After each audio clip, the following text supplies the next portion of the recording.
सौरभ पांडे जी, लखनऊ। राधा वल्लभ श्री हरिवंश महाराज। श्री हरिवंश महाराज जी, महाराज जी आपसे सत्संग में सुना कि हमको सिर्फ नाम जप करना है और इसके सिवा हम कुछ कर भी नहीं सकते। अगर कुछ कर सकते हैं तो सिर्फ अपना बुरा कर सकते हैं। अगर छूट हो जाए तो हम कहाँ गिरे, हमारा चिंतन कहाँ, हमारे हृदय की मांग क्या है, हमारी दृष्टि कहाँ। अगर हम रुके हैं तो कृपा की बाढ़ हमें रोक रखिए। महाराज जी आपकी कृपा से सब अच्छा चल रहा है, पर कभी कभी मन जो पुराने व्यसन छूट चुके हैं, संसारिक प्रतिकूलता आने पर बहुत जोर से उधर ले जाता है मन, जिससे परेशान हो जाता हूँ। और इस मन इसी से तो बचना है, नवीन कुसंग से और पूर्व संस्कार से हमारा युद्ध होता रहता है।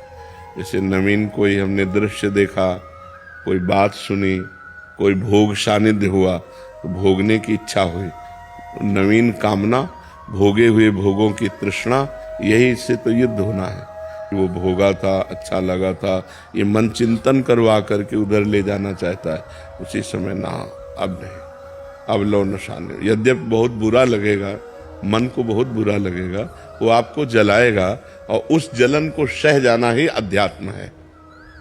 यम ही न व्यथ्यन्ते ते पुरुषम पुरुषर्षभ, जो मन के द्वारा दी हुई व्यथा से परास्त नहीं होता, व्यथित नहीं होता का मतलब परास्त नहीं होता। जैसे हम आपसे मिलना चाहते हैं और कोई हमें सुख मिला है आपसे, अब मन विवश करेगा आपके पास चलना, नहीं, अगर गलत है नहीं मुझे जाना, नहीं, अब वो जलाएगा, ना भजन में लगेगा, ना कहीं नहीं लगेगा, बस वो बार बार वही प्रश्न करेगा, वहीं चलो वहीं चलो, वो बार बार वही भोग मांगेगा, हमको बार बार करना ही। तो चाहे मार डाल, मैं नहीं जाऊँ, कुछ भी कर, राधा राधा राधा, वो थोड़ी देर जलन देगा, शांत हो जाएगा। फिर दोबारा जब उठेगा तो पहली बार 15 मिनट जलन दी थी, अब की बार 10 मिनट जलन देगा, फिर 5 मिनट, फिर 2 मिनट, फिर सदा सदा के लिए राधे राधे हो जाएगा। पर इतनी क्षमता रखनी पड़ेगी कि उसके इस वार को सहना पड़ेगा।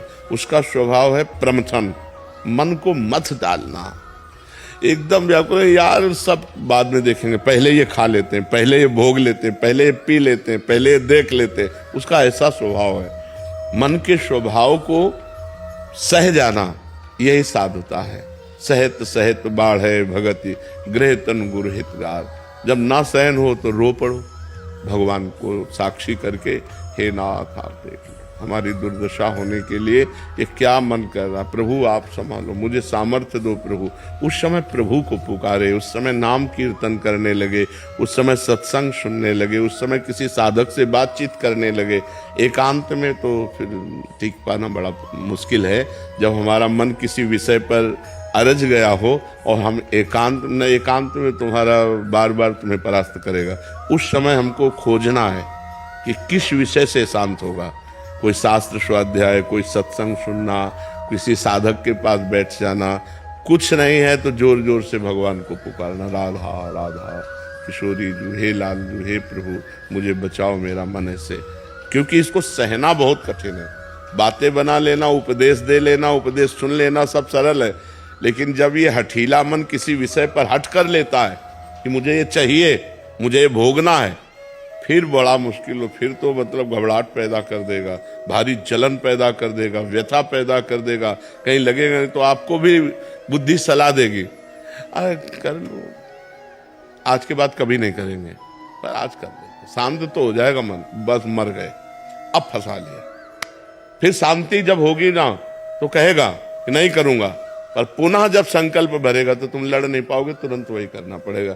फिर 2-4 बार हारने के बाद मन क्या कहेगा, अब तुम जीत सकते ही नहीं, लगे रहो इसी में। फिर वो जीव कि यार साल भर तो हमने छोड़ा था, फिर यार हम नहीं छोड़ पाए, फिर हम गिर गए। पहला जो विषय छोड़ा है उसको चांस मत दो, अगर चांस दिया तो फिर तुम्हें चांस नहीं देगा वो जीतने का, ये पक्का समझ लो। पूरा जीवन का जीवन निकाल देगा और आपकी हिम्मत नहीं पड़ेगी कि उससे आप लड़ सको।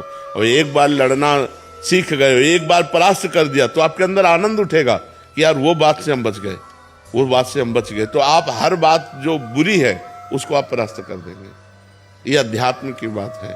थोड़ा इसमें सहन करना सीखना पड़ेगा।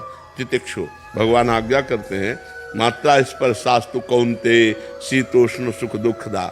ये जो है आगमा पाइनो अनित्यास्तास्तितिक्षस्सु भारत, ये आगमा पाइना आने जाने वाले हैं, इनको तास तितिक्षस्व भारत, इनको सह मात्रा स्पर्शास्तु कौनते, शीतोष्ण सुख दुख। ये जो गर्मी सर्दी अनुकूलता प्रतिकूलता लाभ हानि, ये नाना प्रकार की ये आने जाने वाली हैं। काम क्रोध लोभ ये वृत्तियां आने जाने वाली, टिकने वाली नहीं। इसलिए हे अर्जुन तुम इनको सहन करो, ये भोगने से नहीं शांत होंगे। और हमारी इंद्रियां चंचल हैं और मन इंद्रियों के अधीन है और बुद्धि मन के अधीन है, तो वो भी सलाह देती भोग लो। और अगर बुद्धि भगवान में लगी हुई है तो वो कहेगी नहीं गलत है, हम नहीं करने देंगे। तो अगर बुद्धि ना कर दे तो मन कुछ नहीं कर सकता फिर। लेकिन मन इतना बलवान है कि वो बुद्धि को अपने अधीन करा के दस्तखत करवा लेता है और इंद्रियों के साथ भी मनमानी विचरण करता है। इसलिए खूब नाम जप करो, सत्संग सुनो और सहन करना सीखो। जो सहन कर गया वही आगे बढ़ गया, जो टूट गया वो बिखर गया है संसार में। अभी 6-7 दिन पहले ऐसे ही हुआ था कि मतलब जो व्यसन छूट चुके हैं पूरी तरीके से, तो कुछ ऐसी चीज़ें हुई, किसी से बातचीत कहा सुनी हो गई, तो मन बार बार उसी चीज़ों में ले जा रहा था पूरा। तो मतलब जैसे आप कहते हैं कि विचार आएगा, फिर संस्कार बनाएगा, फिर संकल्प होता है, तो वो हो ही गया था। फिर मुझे लगा अब मैं भ्रष्ट हो जाऊंगा तो भगवान से ये प्रभु अब नहीं हो पा रहा है हमसे, हम भ्रष्ट हो जाएंगे। उसी समय कुछ ऐसा प्रभु ने कृपा की कि हुआ तो क्रिया नहीं हो पाई किसी तरीके से, तो बच गए। अब जैसे महाराज जी मन में आता है कि अब जैसे दीक्षा आप कृपा हो रही है, आपकी कृपा से ही सब हो रहा है, वरना हम तो किसी लायक नहीं थे, हम तो कहाँ पड़े थे तो हमको ही पता है। आपकी कृपा प्रभु की कृपा हुई तो अब जो उपासना मिली है वो आपकी कृपा से कर पाते हैं, कर हो रही है। फिर मन में ये अब डर लगने लगा है कि जैसे दीक्षा ले ली उसके बाद आगे चल के फिर ऐसा हुआ कहीं कुछ क्रिया। यही डर वो तुमको गिराएगा, यही डर गिराएगा। तुम्हें डरना नहीं, ये मैं मर जाऊं लेकिन पीऊंगा नहीं, मर जाऊं कहाऊंगा नहीं, मर जाऊं भोगूंगा नहीं। तू कर, तू कितना भी बार बार कर, मैं नहीं कभी करूंगा। कभी हट करके देखो तुम इतना डरपोक क्यों हो गए, इतना डर क्यों, डरोगे मार डालेगा। बिल्कुल बात पक्की समझो, दुश्मन से डरना नहीं है। अगर डर गए तो फिर तुम मार डालेगा, फिर आपको देखो ना, दीक्षा के लिए घबराहट पैदा कर दी ना, वो आपको सतमार्ग से रोकेगा। आपको कहना मर चाहे जाऊं, अंदर ही तो है, वो अंदर ही सुन रहा है। आप संकल्प करो कि मैं मर चाहे जाऊं, कभी पीऊंगा नहीं, मरना बर्दाश्त करूंगा, पीना नहीं, गलत आचरण नहीं करूंगा, बिल्कुल नहीं करूंगा। वो अंदर एक सॉफ्ट जगह रखता है, हाँ कभी तो हो सकता है, उसी जगह में प्रहार करो। नहीं, कदापि नहीं, कदापि नहीं, नहीं, बस हट करो। नहीं, वो आपसे बिरजेगा, कमजोर करेगा। बस यही तो युद्ध चलता है। और सही पूछो तो आप पर केवल प्रभाव दूर से दिखाता है, अपने में मिलाने के लिए कुछ नहीं कर सकता। वो आपकी स्वीकृति के बिना कुछ नहीं कर सकता।